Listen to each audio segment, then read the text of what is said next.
હળવદમાં સામંતસર તળાવમાં હળવદ નગરપાલિકા દ્વારા ડિમોલિશનની કાર્યવાહી હાથ ધરવાઈ છે।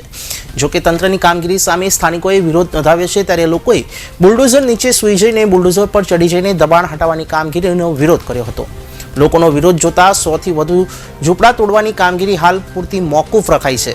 મામલો વધુ ગરમાય તે પહેલા પોલીસ દ્વારા સમજાવટ કર્યા બાદ મામલો થાળે પડ્યો છે, ત્યારે હવે 2 દિવસ બાદ ફરી દબાણ હટાવવાની કાર્યવાહી શરૂ કરવામાં આવશે।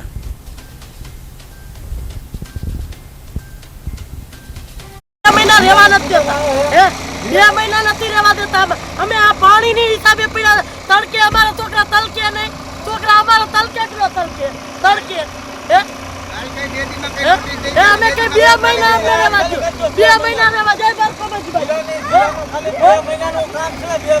2 મહિના અમે અમારા છોકરા પાણી આટલું થઈને અમે આ પેલા ઘરે અમારે જમીન નહોતી, કાંઈ નહોતું અમારે કાંઈ જોતું નથી। બીજા જગ્યાએ અમારે દુવાર છોકરી હોય દારૂડિયા પાડોમાં અમારે કેમ રહેવું? બીજા મલકમાં દારૂ પાડે છે એટલે કોઈ કાંઈ કહેતું નથી। અહીંયા દારૂ પાડે છે, અહીંયા પાડ ન્યાનો કેવા દવા